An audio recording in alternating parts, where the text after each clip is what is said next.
కర్మ ప్రక్షాళన ఎలా జరుగుతుంది? మనకి ఏది కూడా ఊరికే ఈ ప్రారంధం ఈ కర్మ రాదు. ఆ జ్ఞానం ద్వారా మన ఈ పూర్వజన్మల్లో చేసినటువంటి ప్రారంధ కర్మ దగ్ధమైపోతుంది. గాయత్రి తత్వము సూర్యతత్వం ఒకటే ఎలా? ఈ సూర్య విజ్ఞానం ప్రతి మానవుడికి గాయత్రి రూపేణ లక్ష్మీతత్వాన్ని ఈ ప్రకృతి తత్వంతో అర్థం చేసుకొని మన జీవితంలో నింపుకోవడం ఎలా? 2 మాలలు గాయత్రి మంత్రాన్ని, 5 మాలలు మహాలక్ష్మి మంత్రాన్ని గనక ఎవరైతే 40 రోజులు ఈ మహాగురువులు అదృశ్య గురువుల యొక్క స్పర్శ జ్ఞానాన్ని పొందాలంటే మనం ఏం చేయాలి? మనం పూజలు చేస్తే ఎంత ఫలితం వస్తుందో, యజ్ఞయాగాదులు చేస్తే ఎంత ఫలితం వస్తుందో, అసలు ఉద్దేశం ఏ జ్ఞానం పొందాలని ఈ జీవాత్మ ఈ దేహాన్ని ధరించిందో ఆ జ్ఞానం పొందడం కోసమే మానవ రూపాన్ని ధరిస్తుంది.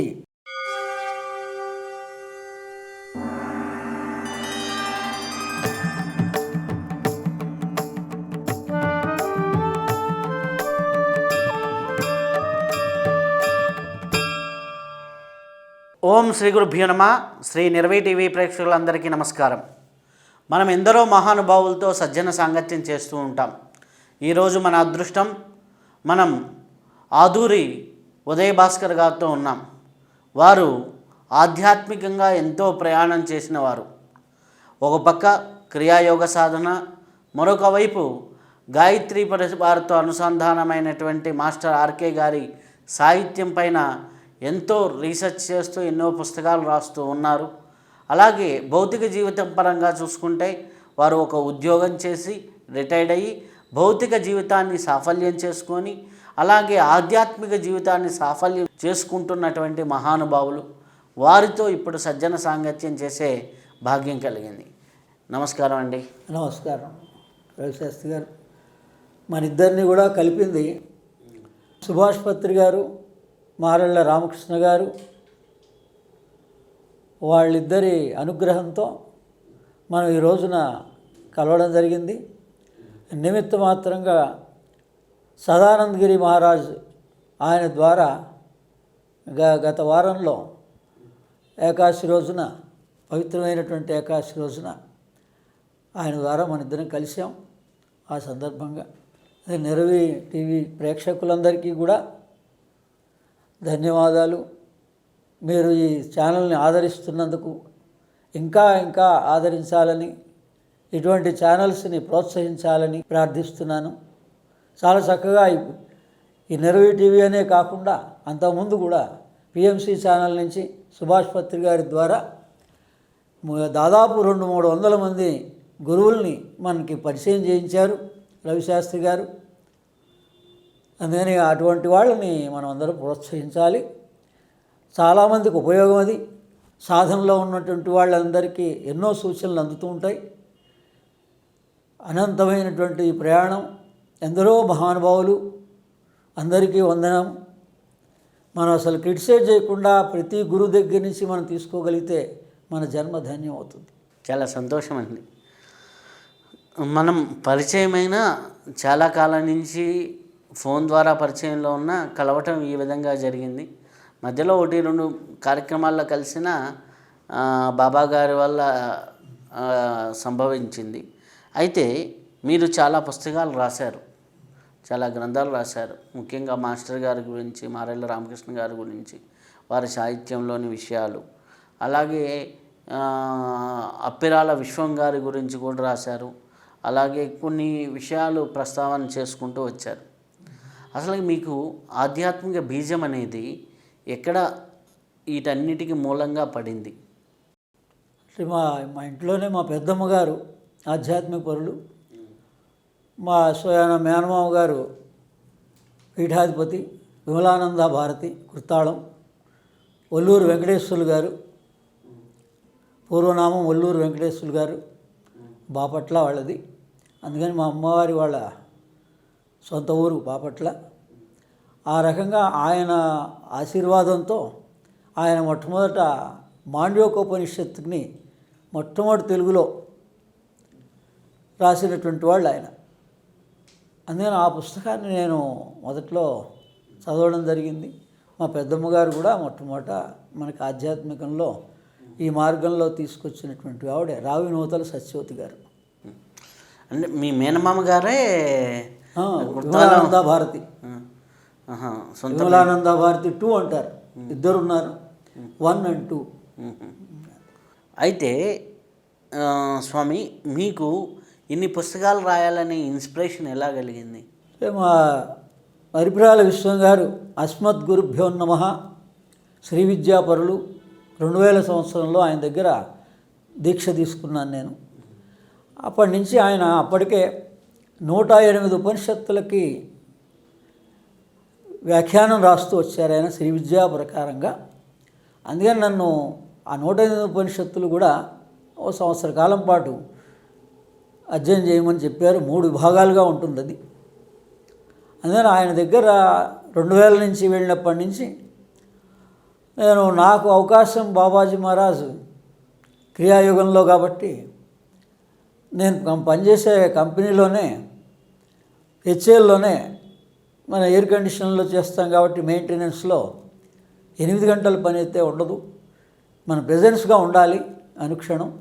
అక్కడే నాకు ఒక లైబ్రరీ లాగా నేను ఈ గ్రంథాలన్నీ కూడా అక్కడే చదవడం, గురువుల యొక్క సూచన మేరకు వాళ్ళు ఏవే పుస్తకాలు మంచివి అన్నవన్నీ కూడా కొన్ని వందల పుస్తకాలు నేను అక్కడే చదివాను.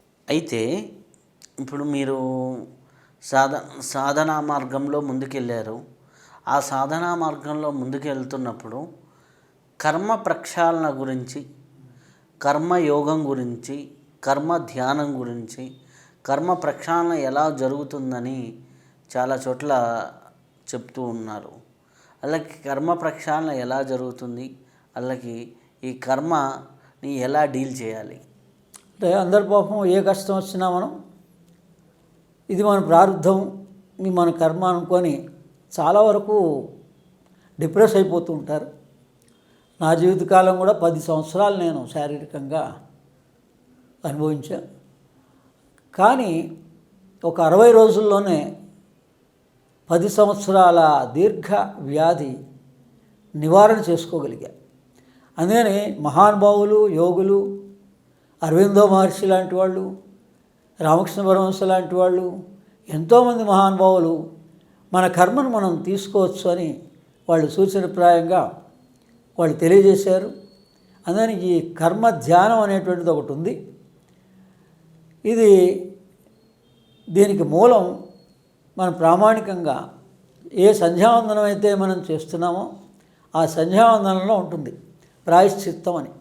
అంటే రాత్రి చేసినటువంటి పొద్దున్న చేసే సంధ్యావందనం వల్ల రాత్రి మనం శారీరకంగా మానసికంగా చేసినటువంటి దోషాలన్నీ తొలగించుకోవడం జరుగుతుంది. అలాగే సాయంత్రం చేసే సంధ్యావందనం వల్ల పగలు చేసేటువంటి కర్మలు ఏవైతే ఉన్నాయో తెలిసి కానీ తెలియక కానీ అవన్నీ నివారణ అవుతాయని ప్రతిరోజు అసలు ఆ సంధ్యావందన ఉద్దేశమే అది, ప్రాయశ్చిత్తాన్ని కోరుకోవడం. మళ్ళా ఒకవేళ సమయం మించినా కూడా ఆ సమయం మించిందని కూడా దానికి కూడా ఒక ప్రాయశ్చిత్తంగా మనం భావించవచ్చు. అదే సమయానికి అందరూ సంధ్యా సమయంలో చేయొచ్చు, చేయలేకపోవచ్చు. కాలాత్రికమణ జరిగినా కూడా దాని గురించి కూడా మరోసారి ప్రాయశ్చిత్తపూర్వకంగా జలాన్ని వదులుతూ ఉంటాం. అందుకని దీన్ని యోగ ధ్యాన మార్గంలో మహానుభావులు చాలామంది అన్వేషించారు, వాళ్ళు ఉపయోగించుకున్నారు, వాళ్ళు ధన్యులైనారు. అది ఎలా అంటే రాత్రి మనం పడుకోబోయేటప్పుడు మనస్ఫూర్తిగా మనం ఈ అఖండ గురుసత్తా గురువులు అనవచ్చు, మాస్టర్స్ అనొచ్చు, పరమ గురువులు వీళ్ళంతా. వీళ్ళెవరినైనా మనకి ఎవరు నచ్చినా పర్వాలేదు, అందరు గురువులు సమానమే. ఎవరో ఒకళ్ళ గురువుల్ని మనం మనస్ఫూర్తిగా ప్రార్థన చేసి నా ఈ కర్మ గత జన్మల్లో చేసుకున్నటువంటి దానివల్లనే ఇది వచ్చింది. మన హిందూ ధర్మంలో మనం ఎప్పుడైతే బొట్టు పెట్టుకుంటామో కనీసం ఏదో ఒక ప్రార్థన చేస్తామో మనం నమ్మవలసింది ఏంటంటే కర్మ సిద్ధాంతాన్ని తప్పకుండా నమ్మాలి. అందుకని ఆ కర్మ సిద్ధాంత ప్రకారంగా మనకి ఏది కూడా ఊరికే ఈ ప్రారంధం ఈ కర్మ రాదు. అందుకని గత జన్మల్లో మనం ఏదో మిస్టేక్స్ చేసి ఉంటాం, అది మనకి తెలవాలి మొట్టమొదట. అందుకని పరమ గురువుల్ని ఆ దిశగా మనం ప్రార్థన చేసుకుంటూ మామూలు నిద్రపోయేటప్పుడు ఏం కోరాలంటే మొట్టమొదట ఒక తెల్లారుజామున మెలకు రావాలి అని కోరాలి మొట్టమొదట మనం పడుకునేటప్పుడు. ఎందుకంటే ఏ బ్రాహ్మీ ముహూర్తం 3 గంటలు అది అంటున్నామో, తురియ సంధ్యాం చెప్తే వాక్సిద్ధిర్భవతి అని ఏది ప్రామాణికంగా దైవీ ఉపనిషత్తులో అమ్మవారు చెప్పిందో ఆ తురియ సంధ్యలో మనకి మెలకు రావాలి. ఆ మెలకు తెప్పించగలిగే శక్తి పరమ గురువులకి తప్పనిసరిగా ఉంది. అందుకని వాళ్ళని స్మరించినంత మాత్రం చేతనే వాళ్ళు మనకి కొద్ది రోజుల్లోనే మనకు ఆ మెలకువ తెప్పిస్తారు. ఆ మెలకు వచ్చినప్పుడు ఆ తెల్లారుజామున సమయం ఏదన్నా కావచ్చు, ఎక్కడ కూర్చున్న వాళ్ళం అక్కడే పక్క మీదే కూర్చొని కాసేపు మనస్ఫూర్తిగా శ్వాస మీద ధ్యాస పెట్టి ధ్యానం చేస్తూ కొంచెంసేపు ఏ ఆలోచన లేని స్థితి వచ్చినప్పుడు మనస్ఫూర్తిగా మనం ప్రార్థన చేయాలి గురువుల్ని. మన గత జన్మలో ఎవరి వల్ల ఈ ఇబ్బంది మనకి ప్రస్తుతం కలుగుతోంది, అది శారీరకంగా కావచ్చు, మానసికంగా కావచ్చు, సమస్యలు కావచ్చు. నేను కూడా మా జీవితకాలంలో 10 సంవత్సరాలు దాని మీద అన్వేషణ చేశా. అందుకని అథారిటీగా చెప్తున్నా, తప్పనిసరిగా తీసేసేయచ్చు, హాయిగా ఉండొచ్చు జీవితాన్ని. వాళ్ళని ప్రార్థించాలి. ప్రార్థించి లేచినప్పుడు మరొకసారి మళ్ళీ ధ్యానంలో కూర్చొని ఇంకా ధ్యానంలో నిద్రపోవాలి. మళ్ళీ రెండోసారి మెలకు వచ్చిన తర్వాత కొంచెంసేపు ధ్యానం చేసి మనం వాళ్ళకి మనస్ఫూర్తిగా మన రిక్వెస్ట్ని 3 సార్లు స్మరించి అడిగి వాళ్ళని స్వప్న చూపించమని అడగాలి. ఇంకా ఎలా అనేది వాళ్ళు చూపిస్తారు. ఇలా కనుక మనం రోజు ధ్యానంలో పడుకోబోయేటప్పుడు చేయగలిగితే ఒక 40 రోజులు మండలంలో పెట్టుకోండి. కానీ మన తీవ్రతను బట్టి వారం రోజుల్లో 10 రోజుల లోపలనే మనకి స్వప్నంలో మన పూర్వజన్మల్లో ఎవరికి మనం ఇబ్బంది కలిగించామో ఆయా జీవుల్ని వాళ్ళు చూపిస్తారు ఖచ్చితంగా. నేను చూసా వాళ్ళని, ఖచ్చితంగా చూసా. అందుకని చెప్తున్నా, వాళ్ళని అలా చూడొచ్చు ఆ జీవులకి. అప్పుడు చూసిన తర్వాత నుంచి మీరు ప్రతి ధ్యానంలోనూ వాళ్ళని ప్రాయశ్చిత్తం కోరండి. సరే, తెలుసో తెలియకో ఆ జన్మలో మీకు ఈ ఇబ్బంది నేను కలిగించాను, నన్ను క్షమించమని ప్రార్థన చేస్తే చాలు. వాళ్ళని ప్రతి ధ్యానంలోనూ, ఇంక అప్పుడు ఎప్పుడైనా పగలు కావచ్చు, సాయంత్రం కావచ్చు, మనం ఎప్పుడు ధ్యానం చేసుకున్నప్పుడన్నా వాళ్ళని తప్పనిసరిగా స్మరించి చేసుకోవాలి. అదే రిచువలిస్టిక్లో అయితే ప్రతి అమావాస్యకి మనం వాళ్ళకి తర్పణం చేస్తే వాళ్ళ పేరు మీద ఏదో ఒక గ్లాసు నీళ్ళు మనం పితృతర్పణంగా భావించి వాళ్ళకి ఆ పితృదేవతలకి తర్పణం ఇచ్చినా, ఒకవేళ అది చేయగలిగే వాళ్ళు ఉంటారు, చేయలేని వాళ్ళు ఉంటారు. యోగ ధ్యానంలోనే కూడా మనం ఈ నివారణ చేసుకోవచ్చు ఖచ్చితంగా. దీనికి భగవద్గీతలో కూడా ప్రామాణికంగా జ్ఞాన మార్గంలో మనం ఈ కర్మలన్నీ తొలగుతాయని 4వ అధ్యాయంలో ఉంది. జ్ఞానాగ్ని దగ్ధ కర్మణం అని 4వ అధ్యాయంలో 19వ శ్లోకంలో ఉంది. అంటే ఈ జ్ఞానం ఏ జ్ఞానము? మన లౌకిక జ్ఞానం కాదు, ఆధ్యాత్మిక జ్ఞానం, ఆత్మ సంబంధమైన తత్వ సంబంధమైన జ్ఞానాన్ని మనం ఎప్పుడైతే పొందుతామో ఆ జ్ఞానం ద్వారా మన ఈ పూర్వజన్మల్లో చేసినటువంటి ప్రారంభ కర్మ దగ్ధమైపోతుంది. అంటే అది సూర్య భగవానుడి యొక్క ప్రతిరోజు సూర్యుడు ఉదయించేటువంటి ఎరుపు కిరణాల్లో ఆ శక్తి ఉందని పరమహంస రామకృష్ణ పరమహంస కూడా వివేకానందకి కలిగించినటువంటి జ్ఞానం ఏంటంటే, దాన్నే కన్యాకుమారి దగ్గర వివేకానంద రాక్ అని ఉంటుంది. అక్కడ కొన్ని రోజుల పాటు దీక్ష వహించి ఉదయము సాయంత్రము ఆ ఎరుపు రంగుతో ఉన్నటువంటి సూర్యభగవాను చూసి ఆయన జ్ఞానోదయం పొందాడు. ఇది ఆత్మ యొక్క జ్ఞానం ఆయనకు కలిగింది. మనందరం కూడా ఉపయోగించుకోవచ్చు. అందుకనే ఒక నదీ తీరం దగ్గర కానీ సముద్ర తీరం దగ్గర కానీ కనీసం మనం ఎప్పుడన్నా సెలవు ఉన్నప్పుడన్నా వెళ్ళి ఒక 7 రోజులు కనుక అక్కడ ఉండగలిగితే ఇంకా చాలా మంచిది. ఈ మధ్యకాలంలోనే వేరే వాళ్ళకి ఇలా అవసరం ఉందని చెప్తే హైదరాబాద్ నుంచి నేను వైజాగ్ దాకా వాళ్ళ కోసమని వెళ్ళి దగ్గరుండి ఆ ప్రాయశ్చిత్త కర్మని నేను దగ్గరుండి ఆచరింప చేయించాను. చాలా సింపుల్, 5 నిమిషాలే. మనం స్నానం చేసి వెళ్ళిపోయి అక్కడ సూర్యుడు ఆ ఎదురుపు రంగు సూర్యుడిలో ఉన్నప్పుడు ఉన్నటువంటి కాంతిని మనం బాగా స్పష్టంగా చూడాలి. అదే మనలో భూమధ్యంలో మన ధ్యానంలో ఉన్నప్పుడు ప్రకాశింపబడుతుంది. ఒకానొక రోజున మన ప్రాణమే ఆ వెలుగుని సాక్షాత్కరింపజేస్తుంది. అయితే మీరు సూర్యుడిని గురించి కర్మ ప్రకారంగా చెప్పారు. సూర్య శక్తిని వాడుకుంటే మనం ఆధ్యాత్మికంగా ఎదగొచ్చని, అదే గాయత్రి తత్వం అని అంటారు. అలాగే గాయత్రి తత్వము సూర్యతత్వం ఒకటే, దాన్ని ఎలా అర్థం చేసుకోవాలి, ఎలా మన శరీరంలోకి నింపుకోవాలి? దీనిలో ఈ సూర్య విజ్ఞాన ద్రష్ట, అందుకని నేను కూడా మొదట విశ్వం గారు శ్రీ విద్యోపాసకులైన, యోగి మోహన్ నెహ్రూ గారు శ్రీ విద్యోపాసకులైనా కూడా మళ్ళీ నేను రామకృష్ణ మాస్టర్ గారిని ఆశ్రయించడంలో ఉద్దేశం కూడా ఇదే. ఆయన పేరు, ఆయన గురించి తెలిసిన మరుక్షణమే సూర్య విజ్ఞాన ద్రష్ట అయిన మహాత్ముడు, ఈ సూర్య విజ్ఞానాన్ని గ్రహించినటువంటి మహానుభావుడు అని ఆయన జీవిత చరిత్రలను ఆయన ద్వారా తెలుసుకున్నాక, ఈ సూర్య విజ్ఞానం ఏంటంటే గాయత్రి అన్నా సూర్య విజ్ఞానం అన్నా మనం పూర్తిగా అవగాహన చేసుకున్నప్పుడు ఒకటే అవుతుంది. ఇందులో 3 విభాగాలు ఉంటాయి. గాయత్రి అంటున్నాం కాబట్టి, ఒకటి శ్వాస, రెండవది మన దేహంలోని చక్రాలు కానీ గ్లాండ్స్ అయినా రెండు ఒకటే. ఎక్కడ చక్రాలని అంటున్నామో వాటినే సైన్స్ ప్రకారంగా గ్లాండ్స్గా వాళ్ళకి ఈ విజ్ఞానం అందింది. ఈ సూర్య విజ్ఞానమే యావత్ ప్రపంచం అంతా కూడా అందింది అనేక మంది ద్వారా. ఈ రెండవది ఒకటి శ్వాస, రెండవది చక్రాలు, మూడవది రంగులు. సూర్యుల్లో ఏముంటాయి మనకి 7 రంగులు ఉంటాయి అన్నమాట. ఆ 7 రంగులే 7 చక్రాలు, వెబ్జిఆర్ పైనుంచి సహస్రారం నుంచి మూలాధారం దాకా. ఈ 3 రకాలుగా మనం గనక మన దేహంలో వాటిని గమనించి యోగ ప్రకారంగా ఆచరిస్తేనే గాయత్రి విజ్ఞానం అవుతుంది. ఇది రామశర్మాచార్య రామకృష్ణ మాస్టర్ గారు చెప్పింది. కేవలం మంత్రం కాదు, మంత్రం ఒకటే గాయత్రి విజ్ఞానం అనుకోకూడదు. ఎందుకంటే యావత్ ప్రపంచానికి విజ్ఞానం అని ఎప్పుడైతే అన్నామో అది యావత్ ప్రపంచ మానవాళికి సమానంగా అందాలి.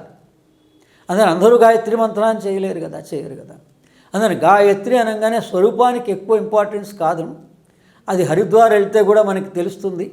రామశర్మాచార్య స్థాపించిన హరిద్వార్లో గాయత్రి పరివార్లో కూడా ఆయన దేనికి ప్రాధాన్యత ఇచ్చారు అనేది గమనిస్తే గాయత్రి విజ్ఞానికి ప్రాధాన్యత ఇచ్చాడు ఆయన. విజ్ఞానం అంటే ఇది సూర్యుడి నుంచి మనం ఒక శ్వాస తీసుకోగానే, మనం నాసారంధ్రాల నుంచి శ్వాస ఎప్పుడైతే తీసుకుంటున్నామో దీనికి ముందే పైన బ్రహ్మరంధ్రం నుంచి సూర్యుడి ద్వారా 3 కిరణాలు మనలో ప్రవేశిస్తాయి. ఆ 3 కిరణాలు 3 రంగులుగా, మధ్యలో నీలము, కుడివైపు ఎరుపు, ఎడమవైపు పసుపు రంగుగా బ్రహ్మరంధ్రం నుంచి మూలాధారం వరకు కిందికి దిగుతుంది. ఇది నాడులుగా దిగుతుంది. అందుకని అసలు మనకి ఈ ఇడ, పింగళ, సుషుమ్న నాడులు ఎలా యాక్టివేట్ అవుతున్నాయి? అసలు అందరూ శ్వాసే తీసుకుంటున్నారు, యోగులైనా మామూలు వాళ్ళైనా. కానీ ఈ లోపల ప్రక్రియ ఎలా జరుగుతోందంటే ఇది సూర్యుని యొక్క తేజస్సు వల్ల, కిరణాల వల్ల మనలో ఆ రంగుల యొక్క ప్రభావం మనలో కలిగి నాడులకి స్పందన ఏర్పడుతోంది. అందుకని ఇది 3 నాడులుగా విభజించబడుతోంది. అందుకని రంగులే నాడులుగా మన దేహంలో విభజించబడుతున్నాయి. తరువాత ఎప్పుడైతే ఈ శ్వాస ఆజ్ఞాచక్రం నుంచి మళ్ళీ వెనక్కి వెళ్ళి మూలాధారం వరకు వెళుతుందో, మూలాధారం నుంచి తిరిగి ఉచ్ఛ్వాస రూపంలో బయటకు వస్తున్నప్పుడు ఈ 3 రంగులు బయటికి వెళ్ళిపోతాయి మన లోపల నుంచి. మన లోపల సూర్యుని ద్వారా బ్రహ్మరంధ్రం నుంచి ప్రవేశిస్తాయి, ఉచ్ఛ్వాస ద్వారా, నిశ్వాస ద్వారా తిరిగి బాహ్య ప్రపంచంలోకి వెళ్ళిపోతాయి. దీనిలోనే అద్భుతమైన విజ్ఞానం ఉంది. దీన్నే సుభాష్ పత్రి గారు శ్వాస మీద ధ్యాస అని చెప్పారు. అది కేవలం శ్వాస మీద ధ్యాస కాదు, ఇంతటి పరిజ్ఞానం మనం ఎంతెంత తెలుసుకుంటే అంత ఇంకా తెలుస్తూనే ఉంటుంది లోపల. అలాగే ఈ శ్వాస ఆజ్ఞాచక్రం దగ్గర నుంచి 5 విభాగాలుగా 5 ప్రాణాలుగా మారుతోంది, 5 చక్రాలుగా మారుతోంది. శ్వాస చక్రాలుగా మారుతోంది, రంగులు నాడులుగా మారుతున్నాయి. ఈ చక్రాలు, ఈ రంగులు ఈ శ్వాస, వీటి మీద మనం దృష్టి పెట్టి మన లోపల ఈ నాభి చక్రానికి కూడా ఇంకా సూర్యుడి ద్వారా కేవలం రంగే కాదు, ఈ విశ్వంలో ఉన్న ప్రాణశక్తి మన దేహంలో సూక్ష్మదేహం గ్రహిస్తుంది. మొట్టమొదటిదంతా కూడా గ్రహించేది ఎవరు అని అంటే సూక్ష్మదేహం గ్రహిస్తుంది. సూక్ష్మదేహం మొట్టమొదటి ఈ స్ప్లీన్ సెంటర్ నుంచి కూడా సూర్యునిలోని యొక్క శక్తిని గ్రహించి 5 గ్లాండ్స్కి అందజేస్తుంది. అప్పుడు 5 గ్లాండ్స్ యాక్టివేట్ అవుతున్నాయి. దాన్నే మనం యోగ మార్గంలో చక్రాలుగా కూడా మనం యాక్టివేట్ చేసుకోవచ్చు. ఎలా చేసుకోవచ్చు అనేది తర్వాత చెప్తాం మళ్ళీ అందుకే ఈ సూర్య విజ్ఞానం ఇంతటి అద్భుతమైంది. ఇది ప్రతి మానవుడికి గాయత్రి రూపేణ, గాయత్రి మంత్రం ద్వారా, లేదా మొట్టమొదటి ఉపదేశ మంత్రమే, పూర్తి మంత్రం కూడా అక్కర్లేదు. ఓం భూర్భువ స్వహ అంటే స్థూల దేహము, సూక్ష్మదేహము, కారణదేహము యొక్క జ్ఞానం పొందడమే మానవుని యొక్క ప్రథమ కర్తవ్యం. మనం ఏదైతే ఈ రోజున చదువుకున్నవాడికి చదువు లేనివాడికి ఎంత తేడా ఉందో, మరి ఎంతగా ఒక వయసు వచ్చిన తర్వాత వాళ్ళు ఎంత బాధపడతారో, అరే మేము కూడా చదువుకుని ఉంటే మా భవిష్యత్తు కూడా బాగుండేదని తన పిల్లలకి ఎలా అయితే చెప్పించడానికి ప్రయత్నం చేస్తున్నారో, రాబోయే కాలంలో రామకృష్ణ మాస్టర్ గారు ఏమన్నారంటే, ఈ ఆత్మజ్ఞానాన్ని తెలుసుకున్న వాళ్ళు ఆత్మజ్ఞానాన్ని తెలుసుకోలేని వాళ్ళు. అందుకని అసలు జ్ఞానం ఆత్మజ్ఞానమే, సూర్య విజ్ఞానమే ఆత్మజ్ఞానం. ఇమం వివస్వతే యోగం ప్రోక్తవాన్ అవ్యయం అని చెప్పేసి భగవద్గీత 4వ అధ్యాయంలో మొట్టమొదటి శ్లోకంలోనే అసలు ఈ ఆత్మవిద్యని సూర్యుడికి నేను ఉపదేశించాను, సూర్యుడి ద్వారా ఇది రాజులకి ఉపదేశించబడింది, ఇది లుప్తమైపోయింది ఈ కాలంలో, తిరిగి మళ్ళీ మీకు ఉపదేశిస్తున్నాను అని చెప్పడం జరిగింది. అయితే సూర్య విజ్ఞానం వల్ల ఆత్మజ్ఞానం కలుగుతుంది. సూర్య విజ్ఞానం వల్ల ఆత్మజ్ఞానంతో పాటు మనకి లక్ష్మీతత్వాన్ని కూడా యాక్టివేట్ చేసుకోవచ్చు అంటారు. ఆ లక్ష్మీతత్వాన్ని ప్రకృతి తత్వంగా కూడా బోధిస్తూ ఉంటారు. ఈ లక్ష్మీతత్వం ప్రకృతి తత్వం ఎలా అయింది? ప్రకృతికి సూర్యుడి రశ్మి ద్వారా ప్రకృతి యాక్టివేట్ అవుతుంది. ప్రకృతికి లక్ష్మీతత్వానికి ఈ మూడిటికి అంటే ఇది కొద్దిగా ట్రిక్కీగా ఉంటుంది. గాయత్రి ఓ పక్క చేస్తే ప్రకృతి తత్వం అంటారు, లక్ష్మి ప్రకృతి తత్వానికి అధిపతి అంటారు, సూర్యరశ్మి ప్రకృతిని అంతా క్రియేట్ చేసేది. అలాగే ఈ యొక్క వనరులు ప్రకృతి తత్వానికి నిర్దిష్టమైన ప్రామాణిక శక్తి స్వరూపిణి మనకి లక్ష్మీదేవి, నడిపించేది విష్ణుమూర్తి అయితే నడపడానికి కావాల్సిన ఇంధనం అంతా లక్ష్మీతత్వమే. ఆ లక్ష్మీతత్వాన్ని ఈ ప్రకృతి తత్వంతో అర్థం చేసుకొని మన జీవితంలో నింపుకోవడం ఎలా? దీన్నే మాస్టర్ గారు 2006 సంవత్సరంలో ఈ మహాలక్ష్మి శక్తిని మన అరవిందం ఎలా అయితే అతిమానస శక్తిని భూమి మీదకి 1996 అనుకుంటా ఒక డేట్ ఉంది, ఆ ప్రకారం ఆయన ఎలా అయితే భూమి మీదకి దింపారో, అలాగే ఈ రామకృష్ణ మాస్టర్ గారు 2006 సంవత్సరంలో వేటపాలెంలో ఈ మొట్టమొదట ఈ మహాలక్ష్మి శక్తిని భూమి మీదకి దింపడం జరిగింది. అంటే అది విద్యారణ్య స్వామి యొక్క అనుగ్రహంతో ఆనాటి విజయనగర సామ్రాజ్యం స్థాపించినటువంటి మహానుభావుడు, విజయనగర సామ్రాజ్యాన్ని చేసినటువంటి వాళ్ళు ఏ దేవతనైతే కొలిచి 3 కాసుల దూరంలో బంగారు నాణ్యాలని కురిపించగలిగారో, ఆయన అనుసంధానం చేసినటువంటి ఆ మంత్రాన్ని తాళపత్ర గ్రంథాల ద్వారా భద్రపరచబడినటువంటిది రామకృష్ణ మాస్టర్ గారికి అందింది. అంతకుముందు ఆయన మళ్ళీ 2006కి ముందు కూడా మహాలక్ష్మి సాధన చేయించారు, కానీ కేవలం శ్రీం బీజ ద్వారా చేయించారు.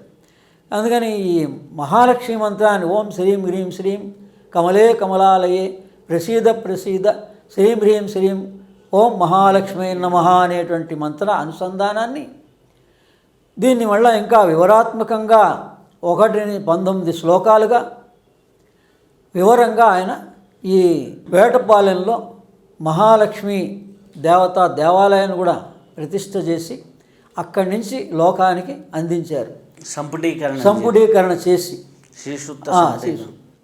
అది వివరాత్మకంగా ఆయన రాసినటువంటి లేటెస్ట్ బుక్స్ 250 పుస్తకాలు మాణిక్యమ్మ గారి ద్వారా ప్రింట్ అయినాయి. అందులో మహాలక్ష్మి సాధన అనేటువంటి బుక్ అద్భుతంగా దరిదాపు 200 పేజీల్లో ఈ వివరం అంతా రాయబడి ఉంది.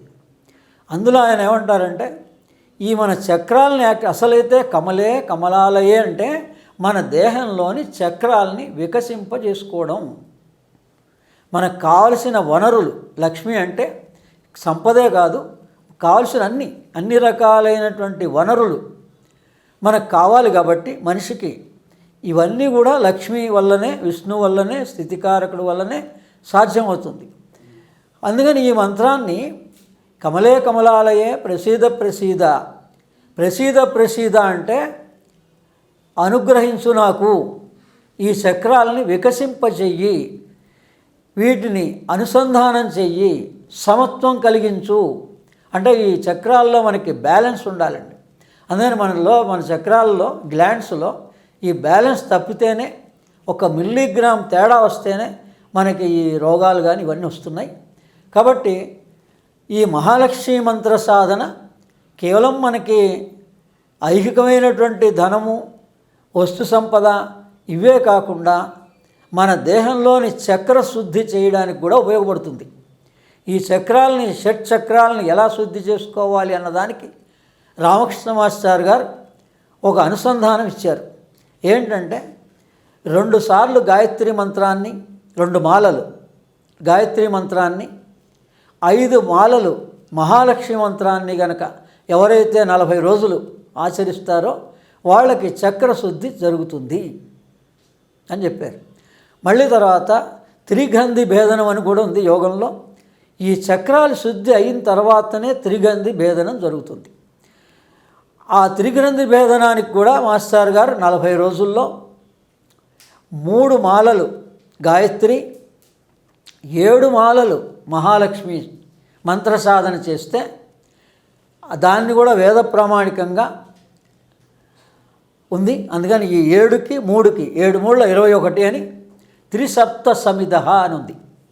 దాని ద్వారా ఆయన ఈ త్రిగ్రంథి భేదనానికి కూడా మార్గాన్ని చూపించారు. ఆయన కేవలం మనకి సాధకులకి మన అవసరాలే కాకుండా గాయత్రి మంత్రం ద్వారా, మహాలక్ష్మి మంత్రం ద్వారా ప్రతి మనిషి, ప్రతి సాధకుడు ఓంకార సాధన చేసుకొని 9 సార్లు ఓంకార సాధన చేసుకొని యోగులుగా మారాలి మీరంతా. ఈ దేవతా శక్తులన్నీ, మనం అనుకున్నటువంటి దేవతా శక్తులన్నీ ప్రకృతిలో ఉన్నాయి. వనస్పతి బిల్వహ అని చెప్పి శ్రీ సూక్తంలో మన ప్రధానమైన అంశం అది. అంటే వనస్పతి అని అంటే మనం చెట్లను నాటాలి, ఆ చెట్ల ద్వారా మనకి ఈ శక్తి వస్తుంది. దీన్ని రామకృష్ణ మాస్టర్ గారు ఈ దేవతలు, దేవతా శక్తి ఈ ప్రకృతిలో ఎలా ఉంది అన్నదానికి ఆయన హయ్యర్ మాస్టర్. అందుకని ఆయన ఏమన్నారు, పంచవటి అని చెప్పేసి 5 వృక్షాలని దేవతా వృక్షాలుగా భావించి దాని మధ్యలో కూర్చొని తాంత్రిక సాధన, ధ్యాన సాధన అన్నీ చేశారు ఆయన. అందుకని మర్రి చెట్టు ఒకటి, రావి చెట్టు ఒకటి, ఉసిరి చెట్టు ఒకటి, ఉసిరి ఆ తర్వాత బిల్వ వృక్షం ఒకటి, మారేడుది ఒకటి, అశోక వృక్షం ఒకటి. ఇవి 5 చెట్లు ప్రధానమైనవి.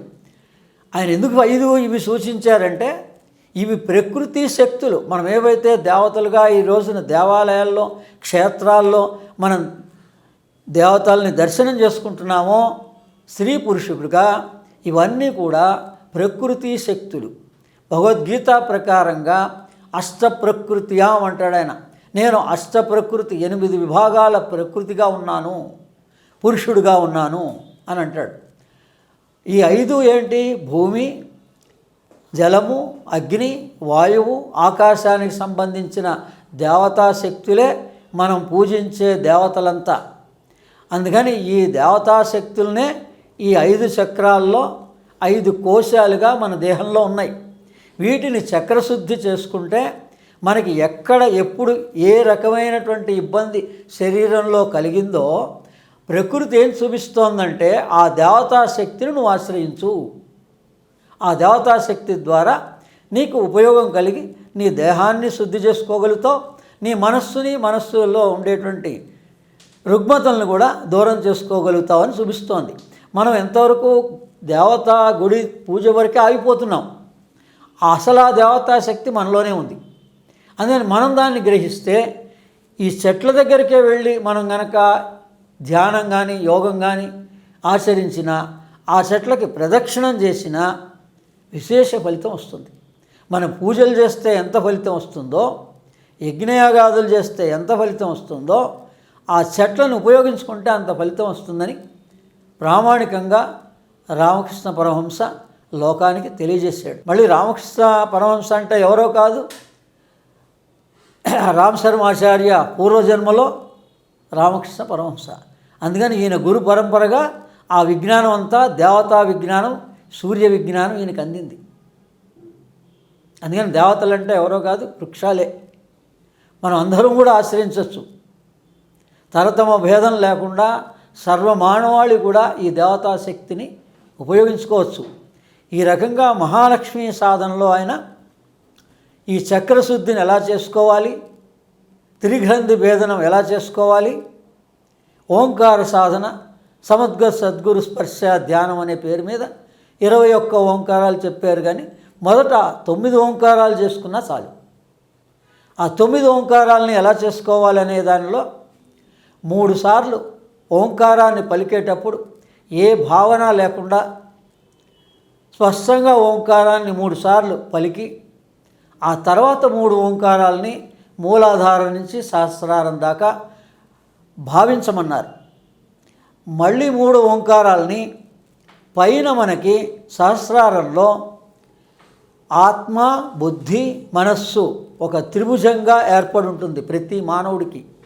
ఆ పైన త్రిభుజం నుంచే ఒక బిందు స్వరూపం హృదయంలోకి దిగుతుంది. దాన్నే యోగంలో 101 నాడుల్లో ఒక రహస్యమైన నాడి ఉంది అని చెప్పారు. అది సహస్రారం నుంచి హృదయం దాకా ఉంటుంది. దాన్నే సద్గురు నాన్నగారని రమణ మహర్షి శిష్యుడు విరూపాక్ష గుహలోకి వెళితే ఈ జన్మలో అంతవరకు ఆయనకి ఆ యోగం మీద గురించిన అవగాహన లేనటువంటి వ్యక్తి క్షణంలోనే ఒక్కసారి ధ్యానం చేసినంత మాత్రం చేతనే ఆయనకి ఆ హృదయ కవాటం ఓపెన్ అయిందని చెప్పేశాడు ఆయన. అందుకని ఇది ఒక రహస్యమైన యోగ మార్గం, యోగ ద్వారం ఉంది. అది త్రిగ్రంథి భేదనంలో జరుగుతుంది. మనకి ముందు షట్ చక్రాలు వికసించాలి, పద్మాలు. దానికన్నా ముందు నాడీ శుద్ధి జరగాలి. అంటే ఈడా పింగళ నాడులు 2 సమానంగా సుషుమ్నా నాడిగా ప్రవహింపబడాలి. అందుకని దీనికి కూడా రామకృష్ణ మాస్టర్ గారు, రామశర్మాచార్య ఈ నాడీ శాస్త్రం, ఈ నాడీ విజ్ఞానాన్ని అందజేశారు. దాని ప్రకారంగా కూడా మనం చాలా సులభంగా ప్రతిరోజు నిద్ర లేవగానే ఏ పక్క మీద నుంచే మనకి శ్వాస ఎట్నుంచి వెళ్తోంది అనేది మనం గమనించగలిగితే ప్రామాణికంగా మనం ఈ 2 పక్షాల్లో కూడా శుక్లపక్షం, కృష్ణపక్షంలో అమావాస్య దాటాక పాడ్యమి, విధియ, తదియ అంటే 1, 2, 3 రోజుల్లో ఎడమ నాసారంధ్రం నుంచి మన శ్వాస నడవాలి. ఉదయం నిద్ర లేవగానే. ఒకవేళ అది నడవకపోతే దాన్ని మనం మార్చుకోవాలి. అంటే వెనక్కి తిరిగి వేరే పక్క పడుకున్నా మారిపోతుంది, లేదా చెయ్యి పెట్టుకున్నా మారిపోతుంది. చాలా సులభమైన పద్ధతిలో అసలుగా ప్రక్రియ ఎలా జరగాలి ఈ నాడి అన్నటువంటి దాన్ని వివరాత్మకంగా రామశర్మాచార్య అందించారు. 3 రోజులు, మొట్టమొదటి 1, 2, 3 రోజులు ఇడానాడి నడవాలి. తర్వాత 4, 5, 6 కుడివైపు నడవాలి. మళ్ళీ తర్వాత 7, 8, 9 ఇడా నడవాలి. 10, 11, 12, 13 కూడా అవతల నాడి నడవాలి. మళ్ళీ 14, 15 అనేటువంటిది ప్రతి నెల 14, 15 మళ్ళీ ఇంకొక నాడు నడవాలి. ఇలా ఈ వరుస క్రమాన్ని ఆయన అందించారు. దీనికి రివర్స్గా కృష్ణపక్షం నడుస్తుంది. చాలా సింపుల్ ఇది. ఇది కనుక మనం గమనించినా ఇది కొంత గురుముఖత, మనం ఒక ప్రాక్టీస్ చేస్తే సులభం. దీన్ని కొంతవరకు నేను నా పుస్తకంలో కూడా శ్వాస విజ్ఞానంలో అందించే ప్రయత్నం చేశాను. అలా ఇది చాలా సులభం అండి. మనం మన నాడీ శుద్ధిని చేసుకోగలిగితే, మన సమాన ప్రాణం ఎప్పుడైతే మనలో ఉత్పన్నమవుతుందో, ఈ మూడో ప్రాణాన్ని గాయత్రి అన్నారు.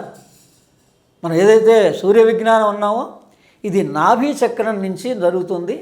దీన్ని మనం ఒకవేళ శుద్ధి చేసుకోవాలంటే ద్రాం బీజ సాధన ద్వారా కూడా చేసుకోవచ్చు.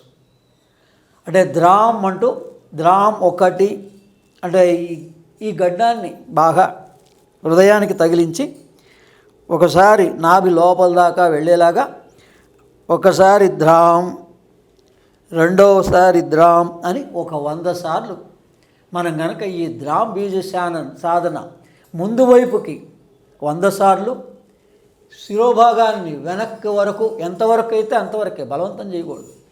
వెనక వరకు 1, 2, 3 అని 25 సార్లు చాలు. వెనక వైపుకి 25 సార్లు చాలు, ముందు వైపు 100 సార్లు చాలు. మన సమయాన్ని బట్టి మనం తగ్గించుకోవచ్చు. ఈ రకంగా మనం ఈ నాభి శుద్ధి చేసుకోవడమే ప్రధానమైన అంశం. ఎప్పుడైతే నాభి శుద్ధి జరుగుతుందో, సమాన ప్రాణం మనలో ఉత్పన్నమవుతుందో, అసలు ఏ రోగాలు మనలో రావడానికి ఆస్కారం లేదు. మన ఆరోగ్యాన్ని మనం చాలా సులభంగా, ఆరోగ్యమే మహాభాగ్యం అని, health is in your hands అని అద్భుతమైన పుస్తకం ఉంది. దేవేంద్ర ఓరా దీన్ని రాసినటువంటి రచయిత. ఇది ఆల్రెడీ ఒక జనరేషన్ కూడా కంప్లీట్ అయిపోయింది.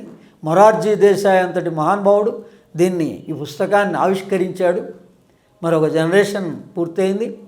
ఈ ఆరోగ్యం గురించి నాకు 10 సంవత్సరాల దీర్ఘమైనటువంటి ఈ బర్నింగ్ సెన్సేషన్ స్కిన్ ప్రాబ్లంని నేను 60 రోజుల్లో తగ్గించుకున్నాను. మనందరి సులభం, చాలా ఈజీగా మనం మన ఆరోగ్యాన్ని మనం కాపాడుకోవచ్చు. లక్షల రూపాయలు సేవ్ చేసుకోవచ్చు. అసలు హాస్పిటల్కి వెళ్లకుండా, టెస్టింగ్స్కి వెళ్లకుండా నేను గత 10 సంవత్సరాల నుంచి మెయింటైన్ అవుతున్నాను. నేను అక్కడ ఏ హాస్పిటల్కి వెళ్ళాను. కరోనా టైంలో కూడా ఏ ఇంజెక్షన్ తీసుకోలేదు, ఏ యాంటీబయాటిక్స్ కూడా వాడను. నేను మామూలుగా జ్వరం వచ్చినప్పుడు ఏదన్నా ఓ డోలో లాంటిది ఏదన్నా వేసుకుంటే మరి అది ముట్టుకోకూడదని కాదు, దాన్ని ఎంకరేజ్ చేయొద్దని కాదు. అవసరం లేకుండా బతకడం, మందులు అవసరం లేకుండా ఆరోగ్యంగా బతకడం, ఆరోగ్యంగా బతకచ్చు. అది సూర్య విజ్ఞానం యొక్క, మహాలక్ష్మి సాధన యొక్క, గాయత్రి మంత్ర సాధన యొక్క ఉపయోగం. అయితే మాస్టర్ గారు, ఇప్పుడు మీరు ఇన్ని సాధనల గురించి మాట్లాడారు. చెయ్యదలిసింది కాదు, చెయ్యవలసింది చేయాలి అంటారు. చెయ్యదలిసింది, చెయ్యవలసింది, ఈ రెండింటికి వ్యత్యాసం ఏంటి? అలాగే అది ఎలా అర్థం చేసుకోవాలి? దీనికి మూలంలో మాస్టర్ గారికి కూడా ఒకానొక గురువు, అఖండ సత్తా గురువుల్లో ఎక్కిరాల కృష్ణమాచారి గారు, ఆయన గుంటూరులో ఈయన మొట్టమొదటి పరిచయమైనప్పుడు ఆయన జన్మదినము, మేడం లావెస్కి జన్మదినం, ఒక అద్భుతమైన కార్యక్రమం జరుగుతున్న సందర్భంలో ఈయన ఆ సభకి వెళ్ళి వేరే వాళ్ళ ద్వారా పరిచయమైనారు. ఈయన అడిగిన ప్రశ్న ఏంటంటే, మారెళ్ళ రామకృష్ణ గారు, ఈ సీక్రెట్ డాక్టిన్స్ అనే పుస్తకం ఉంది, రామశర్మాచార్య కూడా చెప్పారు, వేదమే సీక్రెట్ డాక్టిన్స్ అని, దాన్ని చదవమని చెప్పారు. అందుకని అవి ఈయనకి మొట్టమొదటి చదివినప్పుడు మనలాగానే అర్థం కాలేదు. అందుకని ఈ సీక్రెట్ డాక్టిన్స్లో ఏం రహస్యం ఉంది, దీన్ని ఎలా అని చెప్పేసి ఆయన అడిగితే ఆయన ఆశీర్వదించి ఆ రోజు సభలో ఈ విషయాన్ని చెప్పారు. ఏమని? మనిషి అనేటువంటి వాడికి ఈ కష్టాలకు కానీ వీటికి కానీ కారణం ఏమిటి అంటే, తన మనస్సు చేయదలిచిన పనులు చేస్తున్నాడు కానీ తన కర్తవ్యంగా చెయ్యవలసిన పనులు చేయటం లేదు. అందుకని అది ఏమిటి అని అంటే, ఉదాహరణకి పెద్దవాళ్ళదే తీసుకుంటే మనకు చాలా సులభంగా అర్థమవుతుంది. అంత మేడం లావెస్కి, దివ్య పురుషులు, జ్వాలాకుల్ మహర్షి లాంటి వాళ్ళు, హిమాలయన్ మాస్టర్స్ ఇద్దరు హిమాలయాల్లో ఉండి ఈమె లండన్లో ఉన్నప్పుడు ఈ విద్యనంతని రాసింది. వాళ్ళు అనేక సందర్భాల్లో ఆమెకి శరీరంగా దర్శనమిచ్చారు, మాయమైపోయినారు, అనేక మిరాకిల్స్ చూపించారు. మరి వీళ్ళందరూ చూపించినప్పుడు థియోసాఫికల్ సొసైటీ పెట్టిన తర్వాత ఏమండి ఈ థియోసాఫికల్ సొసైటీ ముందుకు వెళ్ళడానికి మరి మీ సహకారం ఏమన్నా అందిస్తారా అని ఆ పరమ గురువులను అడిగింది. అడిగితే వాళ్ళు ఒక సూచన చెప్పారు, ఇది మేము చెప్పినటువంటి విషయం కాదు, ఇది నీ సొంత నిర్ణయం. అంటే నువ్వు చెయ్యదలుచుకున్న పని చేసావు, మేము ఎంతవరకు ఈ విజ్ఞానాన్ని నీ ద్వారా అందించాం, దీన్ని విశ్వవ్యాప్తంగా అది అందరికీ సర్వమానవాళికి అందాలి, అదే మా ప్రణాళిక. కానీ ఇలా సంస్థల గురించి కానీ వేటి గురించి కానీ ఈ బాధ్యత గురువులు అన్నటువంటి వాళ్ళే ఆ రకంగా చెయ్యవలసినదేంటి చెయ్యదలిసినది అనే దగ్గర పొరపాటు జరగడానికి ఆస్కారం ఉంది. అందుకని మనం సద్గురుని ఆశ్రయించి మనం ఎప్పటికప్పుడు మన మనస్సు చెప్పిన మాటే వింటున్నాం, కానీ మనలో ఉన్న జీవాత్మ చెప్పినటువంటి మన కర్తవ్యం ఏంటో, అసలు మనం భూమి మీదకి ఏ లక్ష్యం కోసం వచ్చామో ఈ మరణ రహస్యం తెలుసుకోవడానికి మానవుడు అనేటువంటి వాడు ప్రతివాడు పుడతాడండి. దీనికి ప్రామాణికమే చాలా సింపుల్గా 3 శ్లోకాల్లో చెప్పేశారు. అసతోమ సద్గమయ, తమసోమ జ్యోతిర్గమయ, మృత్యోర్మ అమృతంగమయ. ఈ 3 గురించే సర్వమానవాళి జీవిస్తోంది. కానీ వీటిని ఈ కర్తవ్యాన్ని వదిలేసి ఇది చెయ్యవలసిన పని అంటే దీని గురించి తెలుసుకో మొట్టమొదట. కేవలం అది జ్ఞానంగా తెలుసుకుంటావా, గురువుల ద్వారా తెలుసుకుంటావా, నేచర్ ద్వారా తెలుసుకుంటావా, అనేక విభాగాలుగా తెలుసుకోవచ్చు. ఆ మనిషి మారిపోతాడు. అంటే ఆత్మ ప్రేరణ కలుగుతుంది, జీవాత్మ ప్రేరణ కలుగుతుంది. అది ఎలా అంటే పైన మన దేహంలో పై భాగంలో ఒక త్రిభుజాకారంగా ఉంటుంది అందరికీ, ఆత్మ బుద్ధి మనస్సు. ఈ ఆత్మ బుద్ధి మనస్సు పైనుంచి ఒక బిందువుని కిందికి దింపుతుంది ఆ హృదయంలోకి, అదే జీవాత్మ. ఏదైతే రమణ మహర్షి మీరు ఎవరో తెలుసుకో అన్నాడో దాన్ని వివరాత్మకంగా తెలిపినటువంటి మహానుభావుడే మారెళ్ళ రామకృష్ణ గారు. నేను ఎవరో తెలుసుకోవాలంటే ఇది అసలుగా ఆత్మ బుద్ధి మనస్సు గురించి కొంత అవగాహన ఉంటే ఆ మధ్య కేంద్ర బిందువే జీవాత్మ. ఇది రహస్యం. ఇది యోగ ప్రకారంగా మనం గ్రహించవచ్చు. ఆయన గ్రంథాలని బాగా చదివి ఇలా మనం ఎప్పుడైనా కర్తవ్యాన్ని, మన కర్తవ్యం ఏంటంటే ఇది ఇంకా బాగా అర్థం అవ్వాలంటే మనం ఒక డ్యూటీ చేస్తున్నాం. ఇప్పుడు మీరు షూటింగ్ చేస్తున్నారు, ఒక సహాయకుడు ఉన్నాడు, మీరేం చెప్తే చేయడం అతని కర్తవ్యం. ఇక్కడ ఈ టైంలో మనకి ఏం జరిగినా, ఒకవేళ ఆఫీసులో ఏ లోపాలు జరిగినా, ఆఫీసులో ఏం జరిగినా మనకేమంటదు. మన బాస్ ఏం చెప్పాడో, మన ఆఫీసర్ ఏం చెప్పాడో, మన జీఎం ఏం చెప్పాడో యథాతథంగా మనం కనుక కర్తవ్యం ఆచరిస్తే దాని దోషాలు కానీ ప్రార్థం కానీ మనకి ఏమీ అంటదు. మన ఇంట్లో సంసారంలో కూడా అలా వ్యవహరించదలిస్తే మనకి ఎక్కడా ప్రార్థం అంటదు. అలా జీవించవచ్చు. నేను నా జీవితకాలంలో అనేక మంది గురువుల్ని 80 ఏళ్ళు 90 ఏళ్ళు ఇప్పుడు కూడా కొండేటి నాగేశ్వరరావు గారి లాంటి వాళ్ళు, లేకపోతే సదానందగిరి మహారాజు లాంటి 109 సంవత్సరాల మహానుభావుడు, ఆయనతోటి మనం సాంగత్యం చేస్తే ఒక్కరోజులోనే మనం అసలు ఎలా ఉండాలి, ఏ పని చెయ్యాలి, ఏ పని చేయకూడదు అనేటువంటిది మనకు తెలుస్తుంది. ఇది అనుభవపూర్వకమైన జ్ఞానం. అయితే మీరు అన్నారు ఆత్మ బుద్ధి మనస్సు ఇవి దాటి ఇందనక అన్నారు ఈ మహాగురువుల యొక్క సాంగత్యంలో ఉండొచ్చు అనేసి. ఈ మహాగురువులు అదృశ్య గురువుల యొక్క స్పర్శ జ్ఞానాన్ని పొందాలంటే మనం ఏం చేయాలి? వీళ్ళ స్పర్శ, మన గురువు అసలు గురువు లోపలే ఉంటాడండి. మన జీవాత్మే, ఆ జీవాత్మకి తల్లి గర్భంలో ఉన్నప్పుడు మనం జననం పుట్టకముందు 9 నెలల్లో ఏదైతే శ్రీమంతం అని చేస్తుంటామో ఆ టైంలో సరిగ్గా మన దేహం లోపలికి జీవాత్మ ప్రవేశిస్తుంది. ఆ జీవాత్మకి భూత భవిష్యత్ వర్తమాన కాలాలు అన్నీ తెలుసు. ఏ జ్ఞానం పొందాలని ఈ దేహం ద్వారా, ఈ తల్లి తండ్రి సంసారం ద్వారా, అది యోగ మార్గం కావచ్చు, జ్ఞాన మార్గం కావచ్చు, కర్మ మార్గం కావచ్చు, భక్తి మార్గం కావచ్చు, అసలు ఉద్దేశం ఏ జ్ఞానం పొందాలని ఈ జీవాత్మ ఈ దేహాన్ని ధరించిందో ఆ జ్ఞానం పొందడం కోసమే మానవ రూపాన్ని ధరిస్తుంది. అందుకని మనం మన ఈ పరమ గురువుల ద్వారా వాళ్ళ ఆశీర్వాదం ద్వారా ఈ సూక్ష్మదేహ పరిజ్ఞానాన్ని మొట్టమొదట పొందొచ్చండి. చాలా సులభంగా చెప్పాం కదా. గాయత్రి అంటే మన మంత్రం చదువుతున్నాం, కానీ మనం రోజు భావించటంలే. గాయత్రి అనగానే స్థూల సూక్ష్మ కారణదేహం గురించిన పరిజ్ఞానాన్ని తెలుసుకోవాలన్న ఉద్దేశంతో మనం ఈ మంత్ర సాధన చేస్తున్నాం. మీరు ఏ మంత్రమైనా చేయండి, శ్రీ విద్యలోనైనా చేయండి, బాలామంత్రమే చేయండి, ఆయం క్లీం సౌం లేకపోతే ఏదన్నా ఉండండి 3 బీజాక్షరాలతో.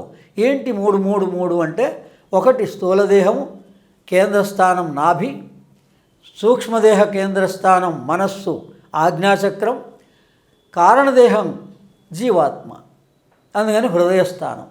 ఇక్కడ భావన చేయటం లేదు మనం, కేవలం యాంత్రికంగానే జీవితకాలం పాటు పూజ చేసినా యజ్ఞం చేసినా గంటల తరబడి సాధన చేసినా మనం చేస్తున్నాం. కానీ అసలు కేవలం రామశర్మాచార్య మీ అందరి కోసం కోట్ల జపాన్ని నేను చేసి ఉంచాను, కేవలం 24 సార్లు మీరు చేయండి చాలు, మీకు ఆ జ్ఞానం వస్తుందని చెప్పాడు.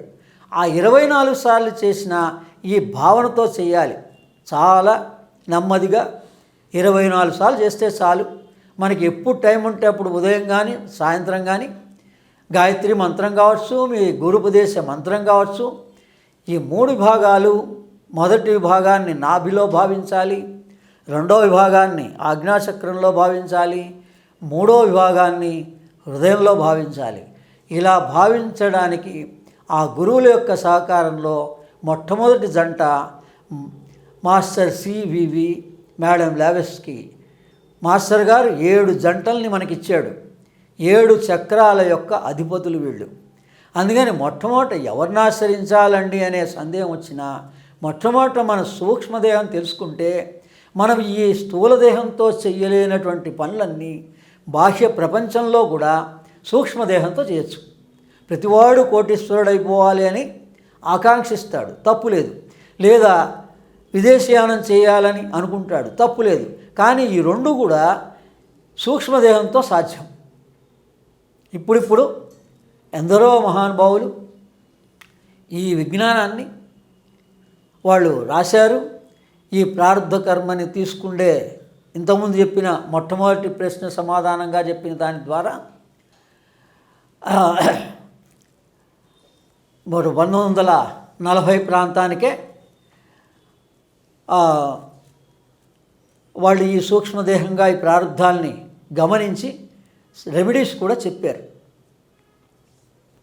ఎడ్గర్ కేసీ అనేటువంటి మహానుభావుడు దాదాపు 2500 ప్రామాణికంగా మానవులకి కేవలం వాళ్ళ డేట్ ఆఫ్ బర్త్, వాళ్ళ పేరు, వాళ్ళు ఎక్కడున్నారో ప్లేసు చెప్పినంత మాత్రం చేత వాళ్ళకి ప్రస్తుతం ఉన్నటువంటి అంగవైకల్యాలతో సహా దీర్ఘ రోగాలతో సహా వాటికి ఏ కారణం వల్ల ఈ రోగం వచ్చింది చెప్పి దాని నివారణ కూడా చెప్పాడు.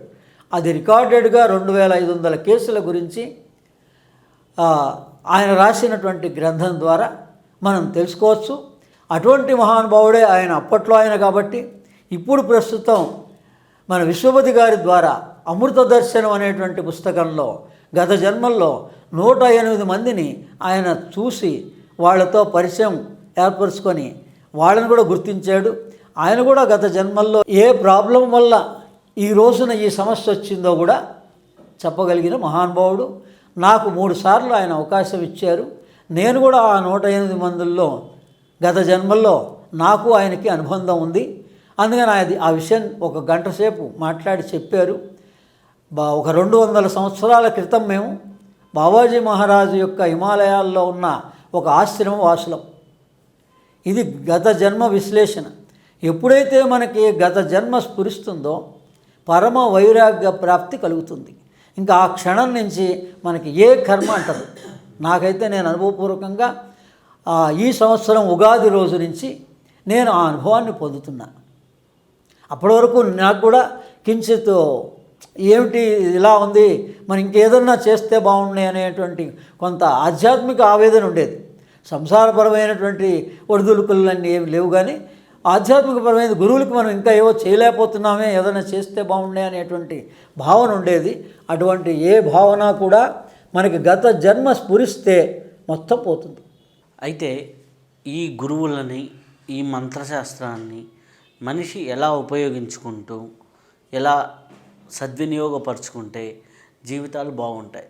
దీనికి మారళ్ళ రామకృష్ణ మాస్టర్ గారు 25 సంవత్సరాల క్రితమే 1999 ప్రాంతం నుంచి ఆయన ఈ సమర్థ సద్గురు స్పర్శ ధ్యానం అన్నారు. అంటే మీరు ఏ గురువునైనా భావించండి, ఏ మతంలోనన్నా ఉండండి, ఏ రిలీజియన్లోనున్నా ఎక్కడన్నా ఉండండి, ప్రతివాడికి, నమ్మిన వాడికి నమ్మని వాడికి, కమ్యూనిస్ట్ అయినా కూడా వాళ్ళకు కూడా ఒక సిద్ధాంతం ఉంది, ఒక రంగు ఉంది. వాళ్ళు ఎరుపు రంగు అనేటువంటి దాన్ని వాళ్ళు భావిస్తున్నారు కదా, అదే సూర్యుని యొక్క రంగు. అందుకని ఇది గురువుగా భావించవచ్చు, మీరు ఒక రంగుగా భావించవచ్చు. వాళ్ళ స్పర్శ మనకి కలగాలి. అందుకని ఆ స్పర్శ మన హృదయంలో కలుగుతుంది.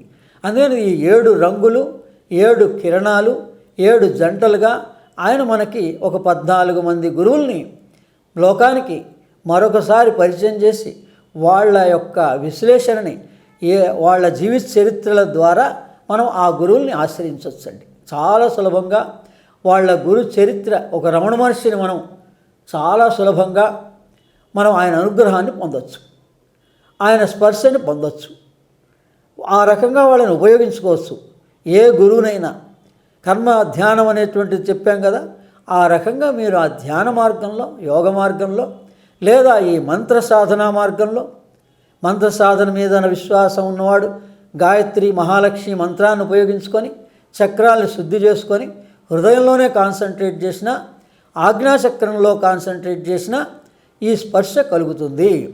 అసలు మనిషి యోగంలో మనం ఎందుకు ఈ యోగంలో ప్రవేశించామంటే, మన ధ్యేయం ఏంటి యోగంలో అంటే, మన మూలాధారంలో ఉన్న శక్తిని మనం సహస్రారంలోకి కలపాలి. స్వాధిష్టానంలో ఉన్నటువంటి శక్తిని విశుద్ధి చక్రంలో కలపాలి. నాభి చక్రంలో, మణిపూర చక్రంలో ఉన్నటువంటి శక్తిని హృదయంలో కలపాలి అన్న ధ్యేయం గురించి ఈ మానవ జన్మ తీసుకోవడం జరుగుతుంది. ప్రతి మానవుడు ఇది తెలుసుకోగలిగిన వాడు ధన్యుడు. ఈ తెలుసుకోలేని వాడే ఇన్ని కష్టాలు నష్టాలు భరిస్తున్నాడు. చాలా సులభం. మరి వీటిని ఎలా కలపాలండి అంటే, మనం ఏం చేయక్కర్లే, గురువులే చేస్తారు ఈ పని. ఆజ్ఞాచక్రంలో గురుస్థానం కాబట్టి మీరు ఆజ్ఞాచక్రంలోనూ హృదయంలోనూ ధ్యాస పెట్టి ముందు ధారణ పెట్టి చేస్తే ధ్యానంలోకి వెళ్తారు. ఈ ధారణ, ధ్యాన, సమాధి, ఈ మూడింటి సమన్వయమే సమర్థ సద్గురు స్పర్శ ధ్యానం. దీంట్లో సంయమనం అనేటువంటిది ఇంపార్టెంట్. అందుకని ఈ సంయమనం ఎక్కడెక్కడ జరుగుతుందో సమత్వం యోగయుచ్యతే అని భగవద్గీతలో దీని రహస్యం ఉంది. సమత్వం. అలాగే మనకి ఈ 3 చక్రాల కింద ఉన్నాయి, 3 చక్రాల పైన ఉన్నాయి. ప్రతి మానవుడు జీవాత్మగా తల్లి గర్భంలో ప్రవేశిస్తున్నాడు. ఈ 3 చక్రాల యొక్క జ్ఞానం పరిపూర్ణమయ్యే హృదయస్థానంలో వచ్చాడు. ఈ పై చక్రాల వరకు వెళ్ళడానికే మానవ దేహం తీసుకున్నాడు. కానీ మన మనస్సు ఈ కింది స్థాయిలో లోయర్ మైండ్గా ఉండి డామినేట్ చేసి ఈ కోరికలు, శరీరము, మనస్సు, కోరికలు, వీటి నియంత్రణే మొదటి దీక్ష. కాబట్టి కోరికలు అంటేనే అహంకారం అండి. అహంకారం ఉన్నంత వరకు ఈ మనస్సు డామినేట్ చేస్తోంది. ఏ క్షణంలోనైతే కనీసం మన ధ్యానంలోనన్నా మన అహంకారం లేకుండా ఉంటే మన బుద్ధి వికసిస్తుంది ఖచ్చితంగా. అప్పుడు మనం ఈ గురువుల్ని ఎవరిని ఆశ్రయించినా వాళ్ళు మనకి సహాయ సహకారాలు సులభంగా అందిస్తారు. చాలా అద్భుతం అండి. 1 గంట నిడివిలో చాలా అద్భుతమైన సాధనల గురించి, చాలా అద్భుతమైన విషయాల గురించి మాకు వివరించినందుకు చాలా చాలా కృతజ్ఞతలు. మీకు కూడా చాలా ధన్యవాదాలు. నిర్వై టీవీ ప్రేక్షకులందరికీ కూడా ధన్యవాదాలు. రాబోయే రోజుల్లో 2025 ప్రణాళిక ప్రకారంగా ఎందుకంటే ఇది థియోసాఫికల్గా కనుక మనం ఆ నాలెడ్జ్ని పొందదలిస్తే రహస్య విద్య నాకు మారెళ్ళ రామకృష్ణ గారు ఈ 7 జంటల్ని 7 సంవత్సరాలు వాళ్ళ విజ్ఞానాన్ని అందించి ఆయా చోట్లకి పంపించి నాకు అందజేశారు. కాబట్టి దాంట్లో ఏముంటుందంటే 6 నెలల ప్రొజెక్షన్ ఉంటుంది. అంటే రాబోయే రోజుల్లో ఇది జరగచ్చు అని సూచనప్రాయంగా తెలుస్తుంది. మారెళ్ళ రామకృష్ణ గారి యొక్క సాహిత్యాన్ని యావత్ ప్రపంచానికి అందించే రోజు వచ్చింది. అందుకని విదేశాల్లో కూడా ఆయన రిట్రీట్ 2025 సంవత్సరంలో జరిగే అవకాశాలు ఉన్నాయి. ఎవరు ముందుకొస్తే వాళ్ళది అదృష్టం, వాళ్ళకి ఆ యోగ ప్రాప్తి, ఆ అనుగ్రహం కలుగుతుంది మారెళ్ళ రామకృష్ణ గారిది. మనందరం కూడా మీరందరూ కూడా మీరు నిజంగానే యోగ మార్గంలో ధ్యాన మార్గంలో మారెళ్ళ రామకృష్ణ గారి ద్వారా విశేష ఫలితాలు పొందదలిస్తే సులభంగా ఈ ఎపిసోడ్లో చెప్పినటువంటి వాటిని పొంది ఆయన ప్రణాళికలో భాగస్వాములు అవ్వండి. ఆయన ప్రణాళిక దేశ విదేశాలకి ఆయన విజ్ఞానం అందాలి. ఏ గురువుకైనా అదే ప్రణాళిక ఉంటుంది. అందులో పర్టికులర్గా మారెళ్ళ రామకృష్ణ గారి విజ్ఞానాన్ని ముందుకు తీసుకెళ్ళడానికే ఈ రోజున నన్ను రవిశాస్త్రి గారిని నిమిత్తమాత్రంగా సదానంద గిరి మహారాజు ద్వారా మాకు ఈ అవకాశం ఇచ్చారు. నేను ధన్యుణ్ణి. చాలా సంతోషం. ఈ ఎపిసోడ్లోనే అనేక మంది గురువులు నాకు దర్శనమిచ్చి ఈ విషయాలన్నీ వాళ్ళు చెప్పించారు. నేను నిమిత్త మాత్రుణ్ణి. చాలా చాలా కృతజ్ఞతలు. చాలా అద్భుతం. చాలా చాలా అద్భుతంగా చెప్పారు.